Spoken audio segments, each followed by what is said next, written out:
یہ بتاؤ ولی کیسے بنتے ہیں؟ بتاؤ آپ سب لوگ ولی. دیکھو پہلے ولی ایسے بنتے تھے، اب تو ذرا تھوڑا سا ماڈرن زمانہ آ گیا ہے، حالانکہ اب بھی ولی ویسے ہی بنتے ہیں جیسے پہلے، مگر اب لوگوں نے تھوڑا سا مسئلہ الگ کر دیا ہے. اب ولی پہلے بنتے تھے حضرت، پہلے بنتے تھے ماں باپ نیک ہوتے تھے اور وہ تقوی پرہیزگاری تو ولی بنتے تھے. اب تو کچھ مولوی ایسے ہیں جنہیں پیسے دو تو وہ کسی کو بھی ولی بنا دیں گے. اب حضرت برابر میں بیٹھے ہوتے ہیں پیر صاحب اور وہ اپنے ساتھ لاتے ہیں جلسوں میں، دیکھو میں نے تو اپنی آنکھوں سے دیکھا، بلکہ مجھ سے بھی کئی پیروں نے مطالبہ کیا آپ میری تعریف نہیں کرتے. میں نے کہا حضرت میں حضور کی تعریف کرتا ہوں، میں آپ کی تعریف نہیں کر پاؤں گا. اور انشاءاللہ آج تک میں کسی ہندوستان کے کسی بھی عرس کا درباری خطیب نہیں ہوں، میں سیٹ ہی نہیں ہو پاتا ہوں بھائی. حالانکہ میں ان کا مخالف نہیں، مگر ان کی میں حمایت میں جھوٹی باتیں نہیں کر سکتا. آج کا حال یہ ہے کہ جیسی حضرت آئے ہیں خدا رسول کی تعریف بند، حضرت کی شروع.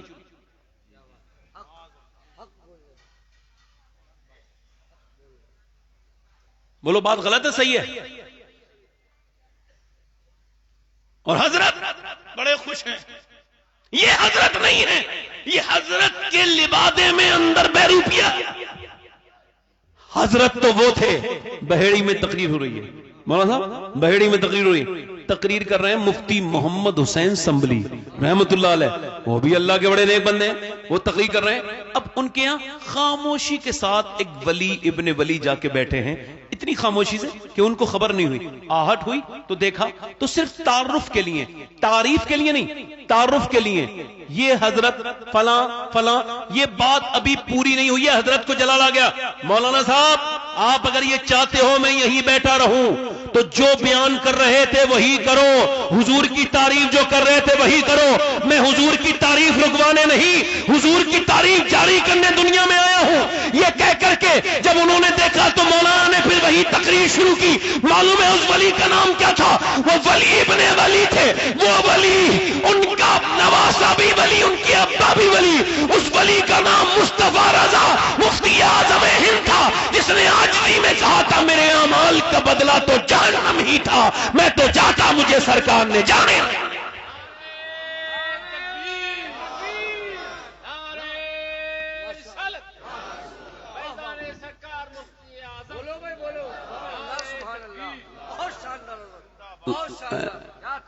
وہ بزرگ تھے ہمارے.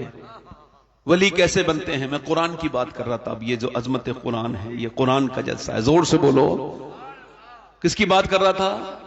اچھا یہ بچے جو ماں کے پیٹ سے پیدا ہوتے ہیں، یہ پاگل، ان کے بارے میں ریسرچ ہوا، ہم لوگوں نے نہیں کیا، آکسفورڈ وغیرہ نے کیا. وہ کہتے ہیں یہ بچے جو ماں کے پیٹ سے ہی پاگل پیدا ہوتے ہیں، 80% وہ ہیں جو اپنی ماں کے جب پیٹ میں تھے تو باپ نے ماں کو مارا تھا تو بیٹے کے دماغ پہ اثر ہوا، بچہ ڈیمیج پیدا ہوا. وہ بچہ جو ہے وہ توازن اس کا بگڑا ہوا تھا، وہ مینٹلی ڈسٹرب تھا وہ بچہ. 80% وہ بچے جن کی ماں کے اوپر ظلم ہوا. اب آپ مجھے بتاؤ، ماں کے پیٹ میں بچہ ہے اور جو ماں کے ساتھ ہو رہا ہے اس کا اثر کس پہ ہو رہا ہے؟ بولو جلدی بولو، کس کے ہو رہا ہے؟ جلدی بولو، جلدی بولو، آپ بھی بولو ذرا جلدی بولو، کس پہ ہو رہا ہے؟ جلدی بولو کس پہ ہو رہا ہے؟ بچے پہ. اچھا دیکھو بچے پہ اثر ہو رہا ہے. اب توجہ کرو میری بات پہ غور کرو. بچے پہ اثر ہو رہا ہے، بچے پہ اثر ہو رہا ہے ماں باپ کے کرنے سے بچے پہ اثر ہو رہا ہے. اب جب عورت پریگننسی میں، پریگننٹ مومن میں، حالت حمل میں ڈاکٹر کے پاس گئی تو ڈاکٹر سیدھی سیدھی چیزیں لکھ کے دیتا ہے، ٹینشن مت لینا، ٹینشن نہ لینا. بالکل پریگننسی میں ٹینشن لوگی تو بچے پہ اثر ہو جائے گا. اچھی غذائیں کھانا، جیسے مثال کے طور پہ ڈاکٹر سے کہا جائے، ڈاکٹر کہتا ہے تم زیادہ تر سیب کھاؤ گی تو اس میں آئرن ہوتا ہے، بادام کھاؤ گی تو اس میں آئرن ہوگا. گروتھ اچھی کرنی ہے تو بچے کو وٹامن ڈی کے لیے تم زیادہ جو ہے امرود کھانا، زیادہ وٹامن سی کے لیے لیمبو اور سنترا پینا، اور خون بڑھانے کے لیے انار کھانا. اب مجھے بتاؤ اللہ کا دیا ہوا سیب، سنترا، انار، امرود اگر موسمی ماں کھائے تو بچے پہ اثر ہو جائے تو کیا اللہ کا قرآن ماں پڑھے گی تو بچے پہ اثر نہیں ہوگا؟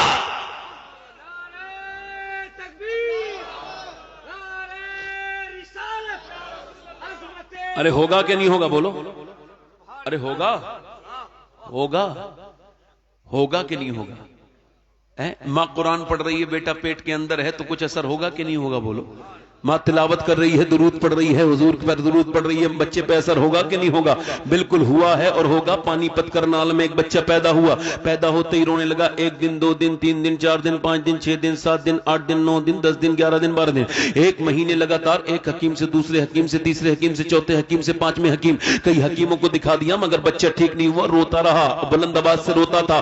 حضرت فخر الدین بہاؤالدین زکریا ملتانی کے داماد کا گزر پانی پت سے ہوا، جیسے ہی روتے ہوئے دیکھا ویسے ہی کہا یہ جو بچہ رو رہا ہے ولی، تمہیں اپنے مریدوں سے کہا تمہیں مبارک ہو کہ ایک ولی کا دیدار تم کرنے والے ہو، یہ بچہ رو نہیں رہا ہے، کہ پھر یہ مادرزاد ولی پیدا ہوا ہے، اللہ کو یاد کر رہا ہے، کہ کیسے کہ چلو دکھاتا ہوں یہ کون ہے، امام حضرت نعمان بن ثابت کی نسل سے ہے یہ بچہ، یہ جو بچہ پیدا جس کا ذکر کر رہا ہوں، جا کر کے بولے کوئی ہے، والد باہر نکل کے آئے، جی آپ کا بچہ رو رہا ہے، جی میرا بچہ ہے، مبارک ہو آپ کا بچہ ولی بن کے پیدا ہوا ہے۔ کہ دماغ تو آپ کا ٹھیک ہے، جب سے پیدا ہوا ہے میں حکیموں میں لے کے جا رہا ہوں، چپ نہیں ہو رہا ہے اور آپ اسے ولی کہہ رہے ہیں، تو اسے برا نہ کہو، میری گود میں لا کے دو، گود میں لا کے دیا، ایک کان میں کچھ پڑا دوسرے میں کچھ پڑا، بچہ ہو گیا خاموش۔ کہنے لگے صاحب آپ نے اپنے بچے کو کیا پڑھ کے سنایا، میرے بچے کو دوائیوں سے ٹھیک نہیں ہوا؟ تب بعد میں بتاؤں گا، پہلے بتائیں کہ آپ کی جو بی بی ہے اس کی والدہ قرآن کی حافظہ ہے؟ کہا جی بالکل ہے۔ کہا تو سنو، جو اپنی ماں کے پیٹ میں تھا نا تو اس کی ماں نے اٹھتے بیٹھتے چلتے پھرتے کھاتے پیتے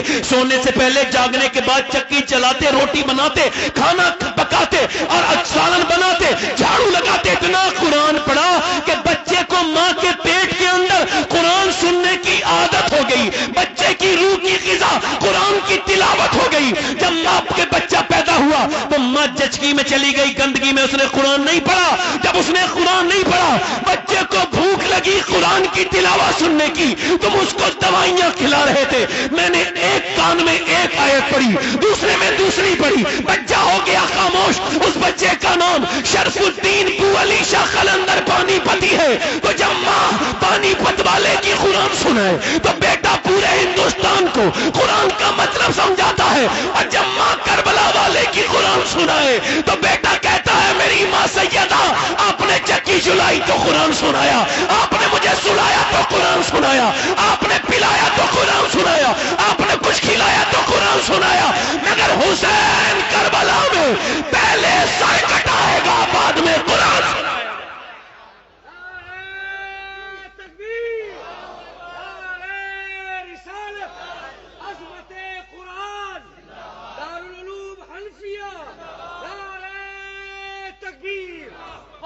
ایسا نہیں ہے کہ ماں باپ سے بدتمیزی میں صرف بچوں کی غلطی ہوتی ہے، اس میں ماں باپ کی بھی غلطی ہوتی ہے۔ اس کی وجہ یہ ماں باپ اللہ کی طرف بچے کو رغبت ہی نہیں دلاتے۔ حالانکہ بزرگوں نے لکھا ہے جب بچہ چھوٹا ہو جائے نا بولنا شروع ہو تو اسے اللہ کا نام سکھاؤ، جلدی بولو، کیا سکھاؤ؟ اللہ کا، پھر اس کے رسول کا۔ اعلی حضرت فرماتے ہیں عورت اپنے بچے کو فیڈنگ کرا رہی، دودھ پلا رہی، دودھ پلاتے پلاتے اگر وہ حضور پر درود بھی پڑھ دے تو اللہ اس کے بچے کو عاشق رسول بنا دے گا۔ آسان بات ہے نا؟ مگر عورتیں موبائل دے دیا، عورتوں موبائل نہیں دے رہی ہو، یہ ڈرگز دے رہی ہو، ڈرگز۔ کیمبرج یونیورسٹی کہتی ہے ڈرگز دے دیا عورتوں نے اپنے بچوں کو، پاگل ہو گئے، مکھیاں بیٹھی اڑا نہیں رہے، گیم کھیل رہے ہیں۔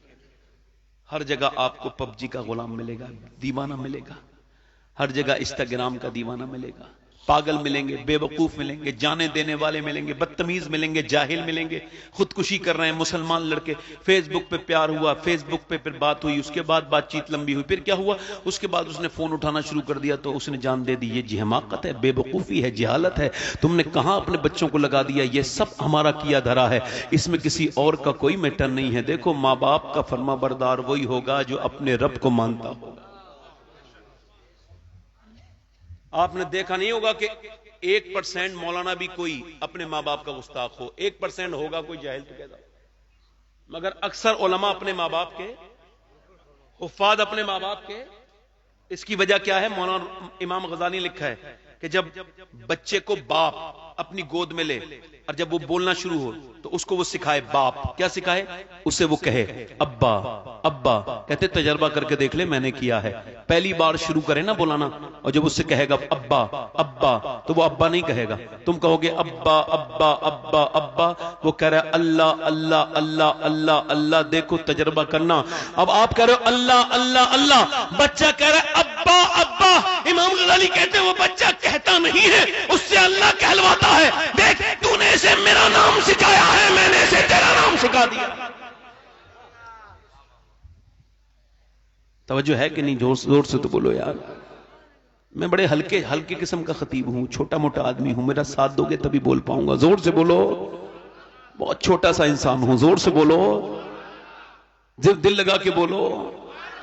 اپنی آخری باتیں کر رہا ہوں، اعلی حضرت کا ایک واقعہ، بات ختم کرتا ہوں، دل لگا کے بولو سبحان اللہ۔ اصل میں میری طبیعت کرنے کی میری بہت زیادہ اچھی طبیعت نہیں تھی مجمع دیکھ کے، مگر اب آپ جم گئے تو دل لگ رہا ہے سبحان اللہ۔ ایسا نہیں ہے کہ لوگ نعتی سنتے ہیں، لوگ تقریر بھی سنتے ہیں، بس ہے نا، وہ محنت کرنے والا ہونا چاہیے تو پبلک بھی تبھی سنے گی۔ اب وہ ڈرامہ کر رہا ہے، کوئی ہنسی مذاق ہو رہی ہے جلسوں میں، بتائیے اگر علماء کی محفل میں قہقہے لگیں گے تو بندہ ڈرے گا کہاں جا کے؟ مجھے بتائیے۔ اور قہقہے بھی عام نہیں، ہنسنا ایک فرحت کے لیے، مسکرانا سنت ہے، کوئی بات نہیں۔ ایسے قہقہے کہ بنیاد ہی قہقہوں پر کچھ لوگوں کی ہے، اور یہ ہم آرام سے ان لوگوں کو پبلک سنتی بھی ہے اور انہیں بلاتی بھی ہے، چونکہ آپ لوگ سن رہے ہیں تو وہ سنا رہے ہیں، آپ نہیں سنو گے تو انہیں اپنا پیٹرن بدلنا پڑے گا۔ وہ آپ کو وہ سنائیں گے پھر وہ ضروری ہے۔ میں آپ سے عرض کر رہا تھا میرے دوستوں، میرے بھائیوں، اپنی زندگیوں کو تبدیل کرو، تبدیلی لے کر کے آؤ۔ اور نوجوانوں آپ سے گزارش کر رہا ہوں، اپنی زندگیوں میں اگر کچھ پیدا کرنا چاہتے ہو تو عشق رسول پیدا کرو، عاشق رسول بنو۔ میری بہنیں، میری بیٹیاں بیٹھی ہیں، ایک آخری بات، یہ ایک بات جو ضروری ہے میں کہہ رہا ہوں۔ پہلے کی مائیں قرآن پڑھتی تھی۔ کہاں جا رہے ہو بھائی؟ میں نے اب تک کسی کو نہیں روکا ہے، آپ سے پوچھ رہا ہوں کہاں جا رہے ہو؟ بیٹھ جاؤ، آپ کو بلانے کوئی نہیں گیا تھا میرے بھائی، اپنی مرضی سے ہی آپ آئے ہیں۔ جب آ گئے ہیں تو 5 منٹ کا وقت اور دے دیجیے۔ یہ الگ بات ہے کہ آپ کا، ہم سب سے زیادہ قیمتی وقت آپ کا ہی ہے، چونکہ آپ سب سے بیچ میں سے اٹھ کے جا رہے ہیں۔ یہ صحیح بات ہے اس میں کہ آپ سے زیادہ مصروف آدمی ہم لوگوں میں سے کوئی نہیں ہے، مگر پھر بھی آپ کی بڑی مہربانی ہوگی اگر 5 منٹ اور دے دیں تو۔ دل لگا کے بولیں، قرآن میں ہر بیماری کی شفا ہے۔